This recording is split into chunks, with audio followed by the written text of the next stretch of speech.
아멘. 살아계신 주님, 주님 살아계심이 우리의 삶의 이유가 되고 주님이 죽음과 죄를 이기셨으니 우리에게 기쁨이 되는 이날입니다.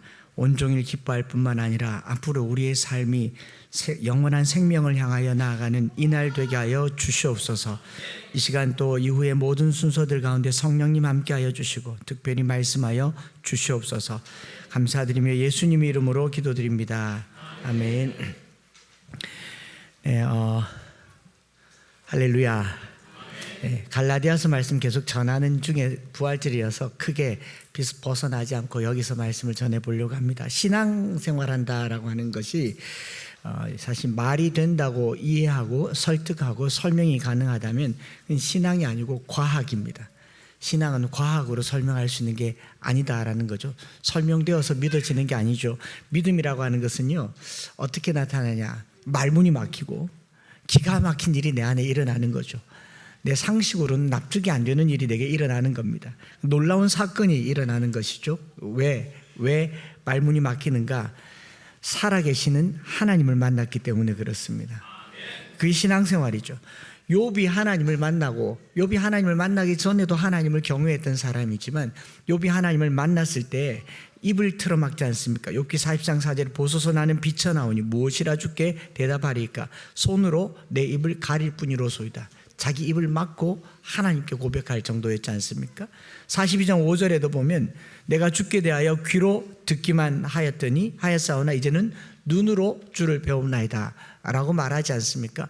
귀로 듣던 주님을 눈으로 배웠을 때 욥이 만약에 눈으로 배웠더니 그 알고 믿던 하나님을 눈으로 뵙는 순간 입을 틀어막고 놀라지 않고요, 호기심을 가지고 야, 하나님 이렇게 생기셨구나. 눈도 만져보고 손도 만져보고 기념으로 셀카도 찍고 하나님의 존재 양식에 대해서 기록하지 않았죠.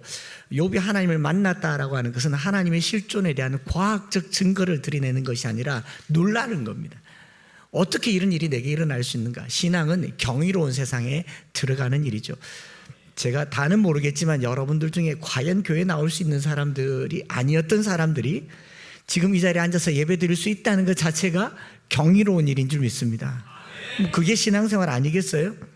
욥이 그 자리에서 하나님 모양을 보고 생김새를 보고 호기심에 가득 차가지고 야, 하나님 귀가 이렇게 생겼네, 눈이 이렇게 생겼네, 내가 그래서 하나님을 닮았구나, 그러지 않았다라는 거죠. 저는 우리가 예배를 드릴 때 하나님께 그런 경험을 할 수 있기를 원합니다. 우리의 믿음이 과학적으로 신학적으로 논리적으로 입증되는 게 아니라 경이로운 세상에 들어가는 것, 그게 신앙생활이다라는 것이죠. 마찬가지로 부활도 그런 것입니다. 부활은 과학적인 증거로 입증되어지고 믿어지는 게 아니라 그 부활을 대하는 순간 놀라지 않을 수가 없을 겁니다. 그 놀라게 되는 사건을 부활이라고 얘기합니다. 부활의 첫 열매가 예수 그리스도이십니다. 그리고 그 이전에도 살아난 사람들이 있어요. 나사로가 살아났고 회당장 야이로의 딸이 살아났고 나인성 과부의 아들이 살아났습니다. 우리는 그것을 부활이라고 여기지 않습니다. 소생이라고 여깁니다. 그들은 부활해서 잠시 생명이 연장되었을 뿐입니다. 그리고 그들도 죽었습니다. 여기 병든 사람들이 있습니다.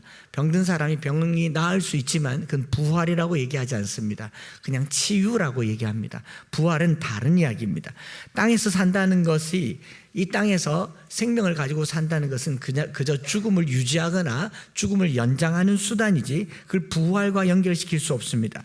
부활은 죽었다가 살아나고 다시 죽지 않는 영원한 생명의 상태가 되는 것을 말합니다. 더 나아가서 그것을 말할 뿐만 아니라 그 부활을 믿는 자들에게, 그리스도인들에게 이 세상에 부활이 주는 가장 강력한 메시지가 무엇이냐 하면요, 부활은요 세상이 바뀐 사건입니다. 세상이 변혁되는 사건이라고요. 죽음이 끝이라고 여겼던 세상입니다. 그래서 죽음을 가장 두려워합니다. 너나 할 것 없이 죽음을 두려워합니다. 죽음을 신격화시켰죠. 죽음을 두려워하니까 최고 신적인 존재는 죽음입니다. 그래서 누가 말하기를 죽음은 신이다. 죽음을 극복하는 존재를 신이라고 말할 정도로 죽음을 하나님 급으로 올려놓은 것이 죽음인데, 죽음이 끝이라고 여기던 세상에, 죽음을 경외하던 세상에 영원한 생명을 알리는 신호탄이 부활입니다. 그래서 부활이란 부활신앙이란 것은 무엇을 말하느냐? 새로운 세상이 왔다는 것을 알리는 거예요. 그저 죽은 사람이 산다가 아니라 여러분 세상이 바뀌었습니다. 그걸 믿는 게 부활신앙이다라는 것이죠. 그래서 부활신앙이라고 하는 것은 세상이 뒤집어졌다, 세상의 시스템이 바뀌었다, 새로운 세상, 죽음을 끝이라고 여겼고 죽음이 왕노릇하는 그 세상에서 이제 생명이 왕노릇하는 세상이 열렸고 부활 생명이 죽음을 삼키는 그런 세상, 죽음을 이기는 세상이 된 줄 믿습니다. 그래서 그리스도인이 된다라고 하는 것은요, 세상에 일어나는 일에 부화내동하지 않는 삶이에요. 뭐 정치적인 건, 사회적인 건, 육체의 질병이든 간에 그걸 두려워하지 않는 신앙을 부활신앙이라고 합니다. 예수 믿으면서도 질병을 두려워하고, 물론 고통은 아픈 것이지만 죽음을 두려워해야 할 이유가 없습니다. 기독교가 박해를 받을 수도 있어요. 또 기독교가 원하지 않는 세상이 일어날 수 있습니다. 전혀 두려워하지 않는 것이 부활신앙입니다. 어제 누가 제게 그런 카톡을 보내왔더라고요. 세상이 이제 큰일 났다고. 세상에서 가장 큰 일은 예수 안 믿는 게 큰일입니다. 다른 게 큰일이 아니에요. 예수 믿는 것이 놀라운 일입니다. 그게 믿음이죠. 그리스도인들에게는 예수를 믿느냐 안 믿느냐가 전부이지, 제가 표현 잘 안 하는데 오늘은 얘기를 할게요. 뭐 진보가 되느냐 뭐 보수가 되느냐, 이거 우리에게 중요한 일이 아니에요. 예수 믿으시기 바랍니다. 부활의 주님을 믿으시는 것이죠. 그래서 세상이 바뀌었기 때문에, 세상 시스템이 바뀌었기 때문에 우리는 이전처럼 살지 않겠다고, 새로운 세상을 살아야겠다고, 새 사람이 되어야겠다고 다짐하는 것이 부활신앙을 가지고 사는 것이죠. 그래서 부활을 경험한 사람들은 부활을 노래합니다. 그리고 부활을 삽니다. 새로운 세상의 삶을 살았어요. 초대교회 사람들이 부활을 경험하고 나서 그들이 바뀌어진 삶의 질은요, 한 번도 경험해보지 못했던 삶을 살았더라라는 겁니다. 동시대 사람들에게 그것이 충격이 되었던 것이 초대교회의 삶이었어요. 가난한데 불행하지 않았습니다. 비천한데 행복하게 살았습니다. 서로를 위해 기도하면서 소망을 가졌습니다. 질병이 있었는데 죽음을 두려워하지 않았습니다. 박해가 있었는데 두려워하지 않았습니다. 오늘 기독교회 안에 부활신앙이 없어지고 있다는 첫 번째 증거가 뭐냐면 박해를 두려워하고 있다는 거죠.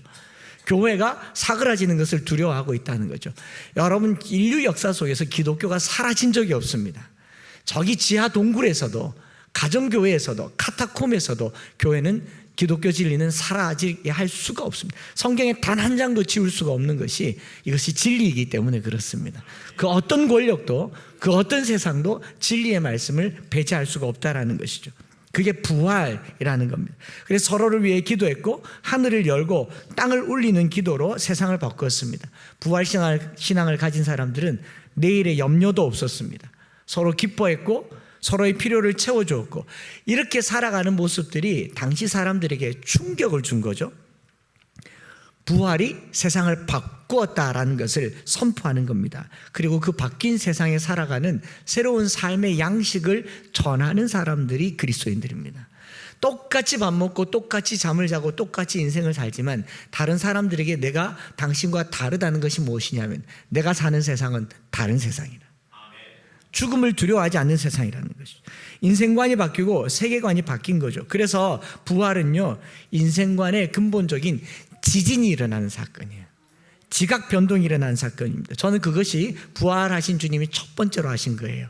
땅에 지진이 나고 돌문이 굴러지지 않습니까? 여러분, 이 돌문이 불과 부활하시기 며칠 전에도 굴러진 사건이 있습니다. 나사로가 살아난 사건이죠. 나사로가 살아났을 때 주님께서 땅을 흔들어서 돌문을 굴리지 않으셨습니다. 뭐라고 하셨습니까? 돌문을 굴려놓으라. 사람이 굴렸어요. 그리고 나사로에게 나사로야 나오라 라고 했더니 나사로가 어떻게 나왔다고요? 나사로 그러고 나왔어요. 아닌가요? 그럼 나 죽어? 그래서 풀어놓아 다니게 하라. 그것은 부활이 아니고 소생이라고요. 소생이기 때문에 돌문을 사람이 굴러내야 됩니다. 나사로야 나오라고 불러내야 됩니다. 그러나 주님께서 부활하셨을 때는 하늘이 울리고 땅이 울리고 진동하며 돌문이 굴러나갔어요. 하나님이 그를 살리셨을 때는 풀어놓아 다닐 필요도 없이 그 세마포옷을 개어둔 채로 그냥 나오셨습니다. 그럼 벌거벗은 채로 나왔는가? 그런 상상을 하지 마십시오. 변화산에서 그 어떤 세제로도 깨끗하게 할 수 없을 만큼 빛나는 새 옷을 입고 나오신 분이 주님이세요. 지각이 변동된 겁니다. 세상이 바뀐 거예요. 놀라운 일인 거죠. 그리고 그것을 우리는 부활이라고 얘기합니다. 그때 죽음을 이기신 부활의 때도 심상치 않았죠. 어땠습니까? 십자가에 못 박히시던 날 정오에 해가 빛을 잃었어요. 땅에 어둠이 임했습니다. 3시간 동안 깜깜했어요. 마치 창세기 1장에 땅이 혼돈하고 공허하며 흑암이 깊음 위에 있던 그 흑암이 다시 찾아왔고요. 주님이 십자가에 못 박히시던 임종하시던 그때 새로운 빛이 찾아오게 된 겁니다. 새 창조가 시작된 것이죠.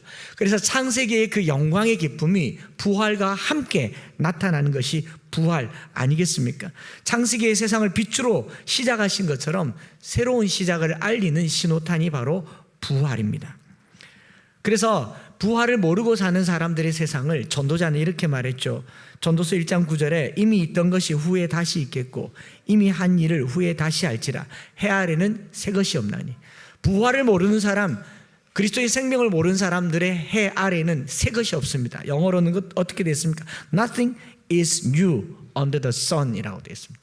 태양 아래는 새 것이 하나도 없다. Nothing is new under the sun. 그러나 부활하신 주님께서 시작하신 세상은 모든 것이 새로웠습니다. 고린도후서 5장 17절에 그런즉 누구든지 그리스도 안에 있으면 새로운 피조물이라. 같이 해볼까요? 이전 것은 지나갔으니 보라 새 것이 되었다. 보라 Everything is new under the sun. 여기서 왼쪽 선입니까? 오른쪽 선입니까? 모르겠습니까? 왼쪽 선은 태양 아래 새 것입니까? 주님 아래 새 것입니까? 주님 아래 새 것이죠. 그래서 everything is new under the sun. 태양이 아니라 그리스도 안에. 그리스도 안에 있는 새로운 피조물이니까 새 것이죠. 그러니까 저와 여러분들은 새로운 삶을 사는 겁니다. 또 부활이 육체적인 생명의 소생만 아니라 만이 아닌 것처럼 부활이 또 영의 살아나는 것만도 아닙니다. 주님께서 부활하셨을 때요, 제자들이 부활하신 주님을 보고 깜짝 놀랐어요. 제자들이 놀라고 무서워하며 그 보는 것을 영이라고 생각했습니다. 누가복음 24장 37절에 그들이 놀라고 무서워하여 그 보는 것을 영으로 생각한지라 되어 있잖아요. 지금도 예수님의 부활을 정신적이고 영적이고 또는 어떤 이념 속에서의 부활이라고 생각하는 가현설이라고 하죠. 도케티즘이라고 하는 가현설적인 생각을 하면서 주님은 부활하신 것보다 더 강력한 주님의 가르침을 따라 살아야 된다. 그래서 도덕적인 가르침, 윤리적인 가르침, 나라의 통치에 대해서만 이야기한다면 그건 반쪽입니다. 주님은 영으로만 부활하신 것이 아니라 실제로 부활하셨습니다. 여러분, 영과 혼령은요 이미 죽은 존재이기 때문에 육체가 없습니다. 그래서 우리가 귀신을 무서워하고 유령을 무서워하는 이유는 뭐냐면 죽음이 남긴 잔재이기 때문에 그래요. 전 육체가 없으니까 그게 두렵고 무서운 겁니다. 주님을 보면서 영인가 생각했던 그 두려움은 육체의 부활을 못 받기 때문에 그렇습니다. 그러나 부활하신 주님께서 나를 만져보라, 내 손과 발을 보고 나인 줄 알아라. 영은 살과 뼈가 없으되 너희는 보는 바와 같이 나는 있느니라. 누가복음 24장 38절과 39절에 어찌하여 두려워하며 어찌하여 마음에 의심이 일어나느냐. 내 손과 발을 보고 나인 줄 알라. 또 나를 만져보라. 영은 살과 뼈가 없으되 너희 보는 바와 같이 나는 있느니라. 여러분, 부활은 영원히 살아나서 제자들과 함께 의식 속에 있는 것이 아니라 실제적으로 부활하신 육체의 부활이고, 그리고 잠깐 살다가 이 세상을 떠난 소생이 아니라 2000년 전에 부활하신 주님은 지금도 우리와 함께 계시며 지금도 우리 속에 살아계시고, 무슨 김일성입니까? 온 인민의 마음에 살아계시게 주님은 부활 승천하셔서 지금도 그 육체를 가지고 우리를 위해서 뭘 하고 계시냐? 다시 오실 준비를 하고 계십니다. 또 우리를 위해서 중보기도 하십니다. 우리에게 성령을 부어주십니다. 그게 부활하신 주님이 하시는 일이에요. 그렇기 때문에 예수님의 부활을 말할 때는 육체적인 부활과 영적인 부활을 생각해야 됩니다. 그러나 그것만 생각하면 뭐 사람이 죽었다가 사는 것과 뭐가 다르겠습니까? 좀 신적인 존재이지만 부활을 오늘은 조금 더 다른 각도로 해석을 해보려고 합니다. 시간이 막 바쁘네. 정말 짧게 준비했는데, 부활을요, 뭐 영적이고 육체적이고 이성적이고 논리적으로 설명하는 거 그렇게 별로 설득력이 없습니다. 예수님의 제자들도요, 눈으로 부활을 봤는데, 부활하신 주님의 육체를 봤는데 못 믿겠다고 말하잖아요. 그러니까 주님께서 제자들에게 손과 발을 만져보아라, 도마에게 옆구리에 손 넣어보아라고 하잖아요. 넣어보라고 하면서 살살 넣으래. 아직 아프대. 뭐 이랬겠습니까? 구멍이 뻐끔하게 나와 있었다. 부활했으면 이거 다 나아야 되는데 구멍이 아직 있었나 봐요. 하도 안 믿으니까 그걸 그대로 보여줬는지도 모르겠습니다. 누가복음 24장 40절부터 43절에 보면 이 말씀을 하시고 손과 발을 보이시나 그들이 너무 기쁨으로 아직 믿지 못하고, 기쁘긴 기쁜데 믿지 못하고 놀라게 여길 때 예수께서 무슨 먹을 것이 있느냐 하시니 이에 구운 생선 한 토막을 드리니 받으사 그 앞에서 잡수시더라. 밥 먹자고 하신 겁니다. 밥 먹자. 삶을 나누신 거죠. 여러분, 지금 이 시대의 부활절에 나오는 부활 논쟁, 부활 신학, 부활의 역사적 증거, 예수는 역사다라고 하는 역사적 증거가 우리에게 믿음을 유발시킬 수 있습니까? 창조 과학이 비신자들에게 확실한 과학적 증거를 준다고 믿음을 유발시킬 수 있습니까? 처음 말씀드린 것처럼 신앙은요, 설명되고 설득되는 게 아닙니다. 영적인 일이에요. 놀라운 일이에요. 그렇기 때문에 그걸 설명해서 되는 것, 창조를 과학으로 증명한 것처럼 부활의 과학적 증거를 수집하고 의학적이고 신학적이고 또 역사적인 자료를 드디어 입증을 해냈죠. 수많은 과학자들이 예수님의 부활의 과학적 증거를 보여주었습니다. 창조과학보다도 더 많은 부활에 대한 증거가 과학적으로, 신학적으로, 역사적으로 있습니다. 그런데 그 부활이 환영받지를 못해요. 믿음을 일으켜내지를 못합니다. 왜 그랬는가? 제가 묵상을 해봤어요. 예수님의 부활이, 성경에 기록된 예수님의 부활이 너무 초라했거든요. 주님이 부활하셨는데 구름 타고 영광 가운데 하늘 위로 쫙 올라가서 모든 사람이 다 보듯이 날개가 쫙 나서 내가 살아났다. 나는 부활이요 생명이다. 대제사장 너 나와. 빌라도 너 나와. 나를 심하게 때렸던 로마 군병들 다 나와. 봐줄게. 그렇게 용서했더라면 얼마나 획기적인 부활이 되겠습니까? 그런데 이 부활이 초라하게 제자들이 문 닫고 둘도 벌벌벌벌 떨고 있는데 나타나서 나는 부활이다 라고 얘기합니다. 평강이 있으라라고 얘기해요. 그거 못 믿어서 갈릴리 바다에서 물고기 잡고 있는 제자들에게 밥 먹자라고 얘기하셨습니다. 너무 초라해요. 이 초라함이 탄생 때도 그랬습니다. 구약의 모든 예언이 예수님을 얘기했고, 동방의 박사들이 황금과 유향과 모략을 가지고 와서 예수님께 경배했고, 헤롯 왕이 그것이 두려워서 그 인근에 그 시대에 난 아이들을 다 죽일 정도로 긴장을 했지만 예수님은 오히려 달아나셔서 자기 시골 구석에서 메시아라고 하는데 메시아로 살지 못하니까 우리가 예수님을 메시아로 메시지 못하고 있지 않습니까? 메시아를 메시아야 되는데 그 메시아가 화려하게 탄생하지 않으신 것처럼 예수님의 죽으심과 부활도 그렇게 화려하지 않았습니다. 우리 기대를 저버리고 실망과 좌절로 종료주일날 그렇게 영광스럽게 입성하셨지만 주님의 죽음은 초라했고 그 부활 역시도 초라했습니다. 그렇잖아요. 하늘에 징조가 있었는데 주님의 탄생이 초라한 것처럼 주님의 부활도 초라한 것이죠. 예루살렘 성에 입성할 때만 해도 예수님을 향한 기대가 컸습니다. 보리떡 5개와 불고기 2마리로 5,000명을 먹이셨어요. 주님이 이거 못하실 분 아닌 줄 알았습니다. 그래서 왕으로 모시려고 했는데 처참하게 죽임당합니다. 조금 더 거슬러 올라가서 40일을 금식하셨을 때 예수님께서 무슨 시험을 받았습니다. 그러니까 돌을 떡이 되게 하라. 이거 못하실 분입니까? 세상 권세를 다 가져라. 내게 절하고. 주님이 세상 권세를 사탄에게 절 안 하고도 가질 수 있는 분이신 줄 믿습니다. 하늘에서 떨어져라. 천사가 너를 받들어서 안 죽게 할 거다. 물리를 걸으신 분이세요. 근데 유독 사탄 앞에서 그걸 안 들어주십니다. 주님이 할 줄 없어서가 아니고 예수님의 진심은 그런 권세를 만드는 것이 아니기 때문에 그럽니다. 우리가 먹을 것을 위해서, 마실 것을 위해서, 입을 것을 위해서, 세상 권세를 위해서, 능력 행하는 것을 위해서 신앙생활을 한다면 그것은 사탄의 소리일 겁니다. 주님이 우리에게 보여주시기를 원했던 것은요, 그런 것들이 전혀 걱정 없는, 더 가지려고 걱정 안 해도 하지 않아도 되고, 죽지 않으려고 걱정하지 않아도 되고, 또 병 고치려고 걱정하지 않아도 되는 하나님의 나라를 보여주시는 것이 목적입니다. 그 나라를 보여주시기 위해서 스스로 죽음을 택하신 거예요. 그래서 그 살아계시는 동안 일부에 보여주신 기적들, 병이 낫고 귀신이 쫓겨난 것은 하나님 나라의 하나의 상징을, 신비를 보여주시는 것이지 모든 병을 다 낫게 해주시지 않으셨어요. 얼마나 쉽겠어요. 주님이 조금 구름 타고 높은 곳에 올라가서 병든 자는 다 나으라. 그럼 막 병든 사람들이 막 와가지고 가득, 이건 실패한 것 같습니다. 그렇게 하지 않으셨어요. 아주 소수의 사람들에게만 기적을 베푸시고 어떤 동네에는 이후로 기적을 베푸시지도 않으셨어요. 주님이 원하시는 것은 모든 사람에게 이런 걱정 없는 세상, 영원한 생명을 주시는 것이 목적이었습니다. 하나님 나라에 이르게 하는 것이죠.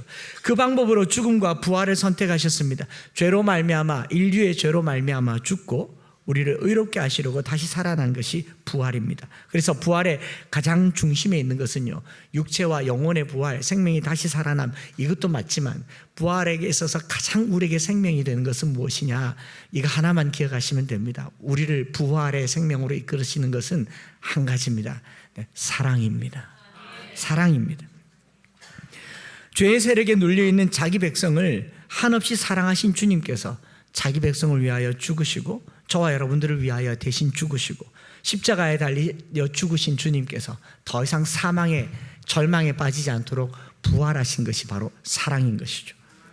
부활은 과학적으로 입증되고 역사적으로 증명해내는 것이 아니라 사랑으로 확증되는 겁니다. 부활의 전제는 죽음이고 죽음의 이유는 사랑입니다. 여러분, 부모가 자식을 위해서 목숨을 내어놓을 수 있습니다. 요한복음 15장에 사람이 친구를 위하여 목숨을 버리면 이보다 더 큰 사랑이 없나니 너는 내가 명한 대로 행하면 곧 나의 친구라 라고 말하지 않습니까? 사랑이 죽음을 이기죠. 그래서 죽음의 상징인 십자가를 붙들고 우리는 부활이라고 말할 수 있습니다. 십자가에는 예수님이 없습니다. 우리 개신교의 십자가에는 예수님이 없습니다. 부활하셨기 때문이죠. 이미 죽으셨기 때문에 십자가에는 예수님의 형상 자체가 없습니다. 이 십자가에서 우리에게 남기신 가장 큰 부활의 메시지는요, 사랑입니다. 하나님이 세상을 이처럼 사랑하사 독생자를 주셨으니 이는 자기를 영생을 얻게 하려. 다시 한번 해볼까요? 하나님이 세상을 이는 믿는 자마다 멸망치 않고 영생을 얻게 하려 하심이라. 주님께서 몇몇 사람을 사랑하는 것이 아니에요. 자기가 만든 세상을 사랑하셔서 독생자를 주셨고 그 독생자가 죽으시고 살아나신 그 죽음과 부활의 가장 강력한 메시지는 하나님이 세상을 이처럼 사랑하셨어요. 이 사실만이 부활을 능력 있게 하는 겁니다. 부활이 믿어지지 않는 것은요, 과학적 증거가 부족해서가 아닙니다. 의학적 증거가 부족해서, 신학적이고 역사적인 자료가 부족해서가 아닙니다. 주님 사랑을 모르기 때문에 그렇습니다. 주님 사랑을. 그래서 예수님께서 왜 십자가에 못 박히셨고 왜 다시 살아나셨는지 그 중심에 불붙는 사랑을 누리는 사람이 부활을 알게 될 줄 믿습니다.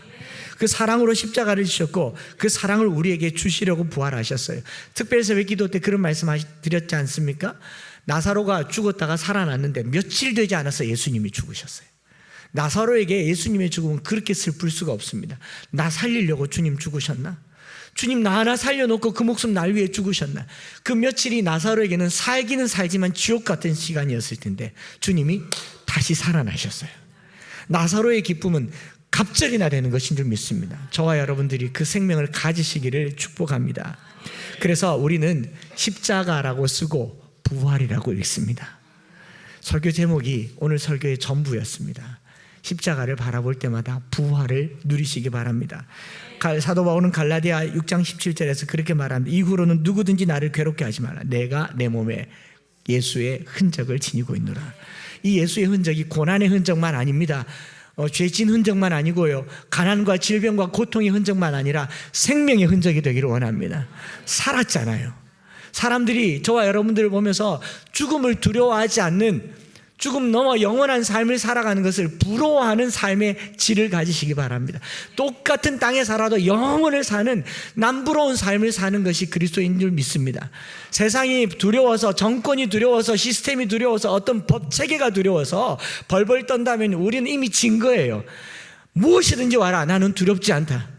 사자굴도 두렵지 않고 풀무불도 두렵지 않다. 나를 괴롭게 하지 말라. 내 몸에 예수의 흔적을 가져오너라.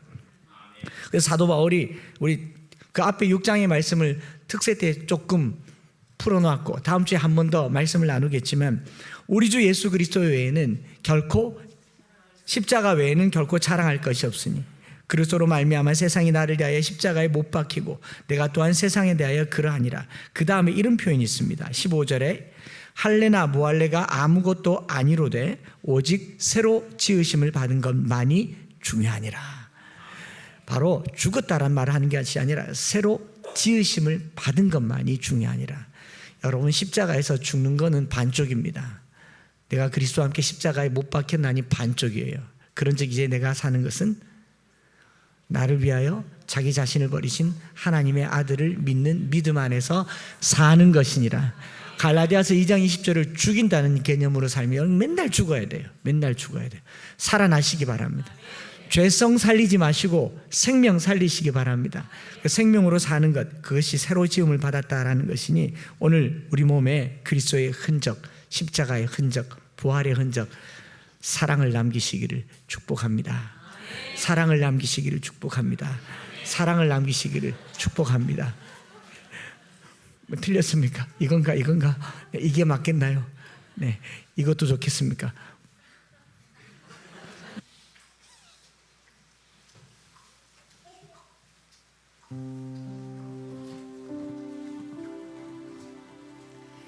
이제 찬미하며 산으로 올라가셨던 주님처럼 우리도 같이 한번 마지막으로 부활의 찬양을 하면서 예배를 마치려고 합니다. 생각했던 것보다는 조금 더 길어졌지만 그래도 주님 은혜가 우리 가운데 충만하게 임하신 줄 믿습니다. 우리 주 예수 내 산 소망, 닿을 수 없고 오를 수 없는 사망의 권세에 놓인 우리를 살게 하신 주님, 절망 가운데 주님 이름 부를 때 부활하신 주님 우리 가운데 영광으로 능력으로 나타나시기를 바라는 마음으로 십자가라고 쓰고 부활이라고 부르고 그 부활은 주님 사랑입니다. 주님께서 저와 여러분들에게 사랑으로 살게 하시는 것을 우리 같이 주보 안쪽에 있는 찬양으로 함께 찬양하며 마지막으로 한번 기도하겠습니다.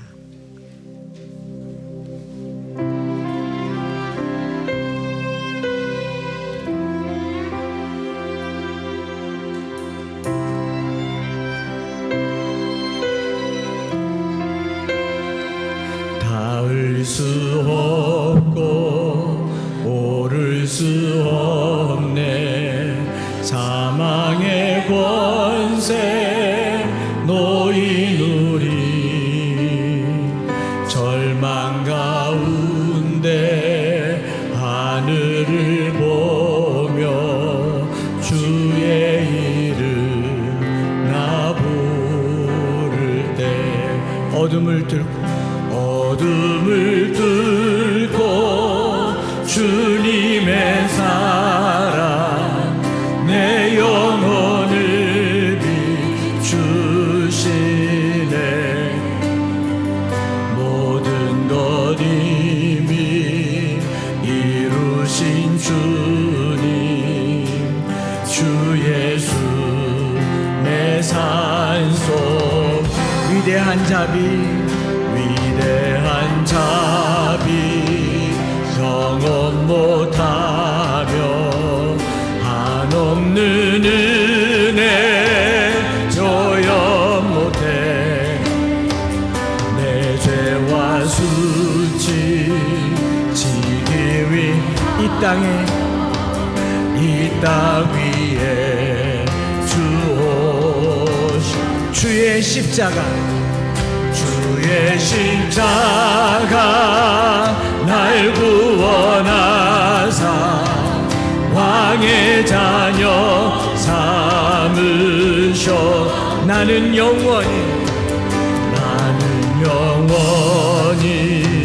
주님의 소유 우리 소망 되신 주님 앞에 모두 자리에서 일어나서 찬양하겠습니다. 할렐루야 주의 이름 찬양해 할렐루야 내게 자유 주셨네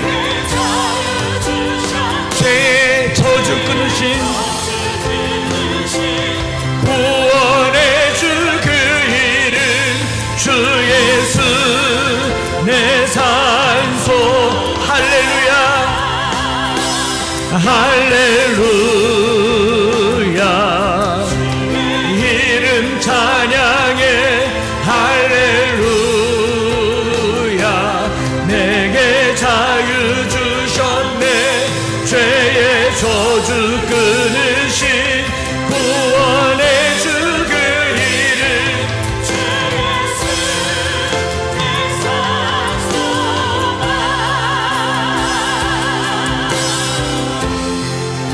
오늘 우리 주님의 이름을 찬양할 때 죄의 저주를 끊으시고 주님이 우리에게 주신 생명의 부활이 더 이상 우리를 사망의 권세 아래 놓여 있게 할 수 없으며 그 사랑이 우리를 살게 하였으니 사랑하며 살겠습니다. 사랑으로 또 다른 생명을 만들어내며 가겠습니다.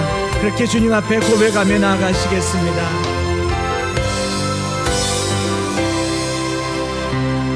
언약의 말씀 이루어진 아직 주님의 호흡 시작했네.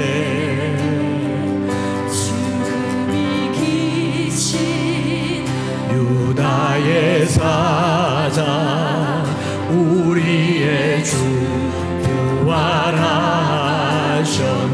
언약의 말씀 이루어진 주님의 호흡 시작됐네.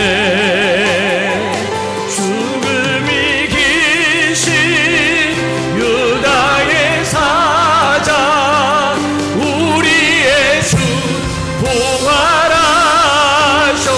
예수 주 승리하셨네. 예수 주 승리하셨네.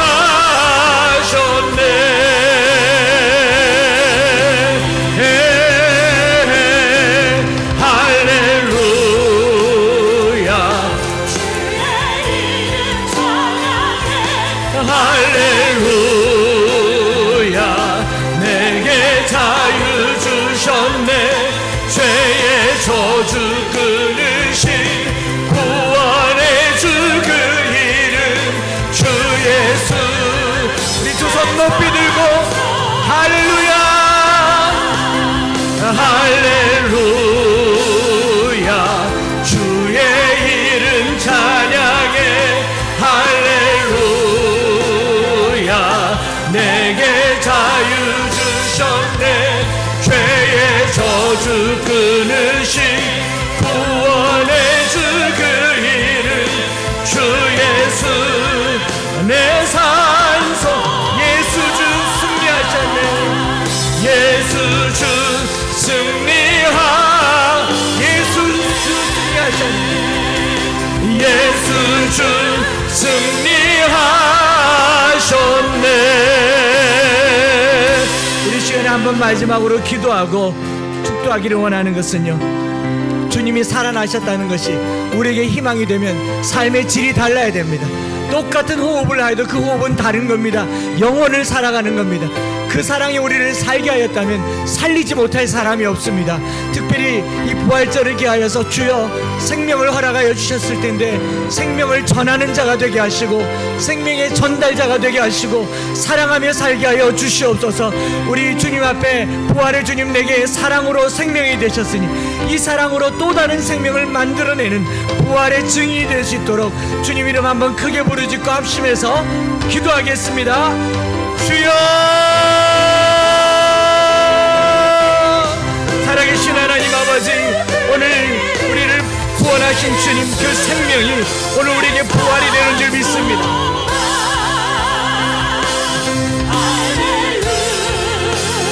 주님 살으셨으니 우리도 살게 하여 주시고, 주님 우리를 사랑하셨으니 하나님이 세상을 이처럼 사랑하셨으니 그 독생자의 은혜로 우리도 살리게 하시고 살아내는 삶이 될 수 있도록 도와주시옵소서.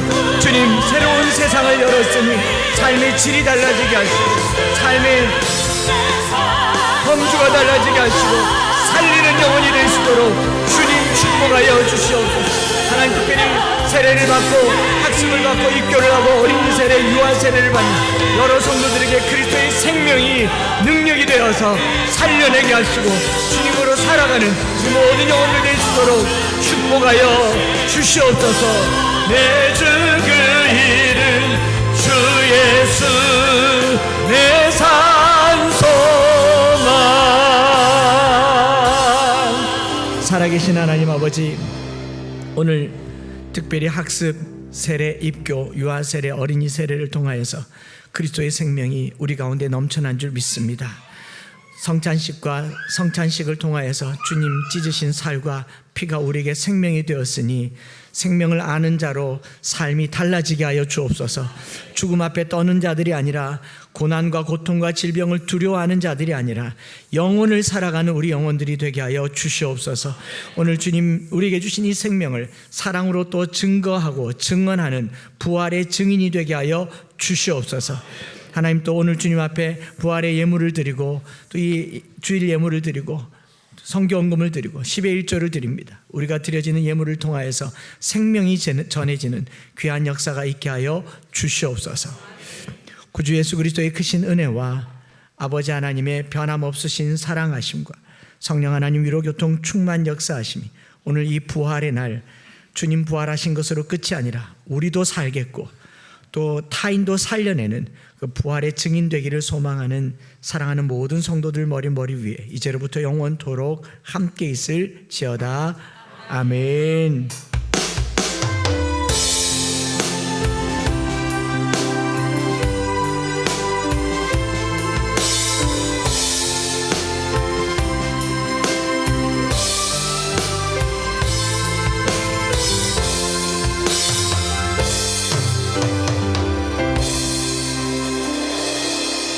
할렐루야.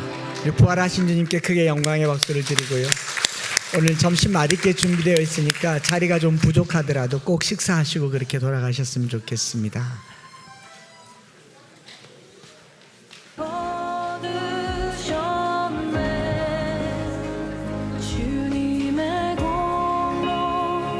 오늘 세례하고 입교하신 분들 기념 촬영 앞으로 나오셔서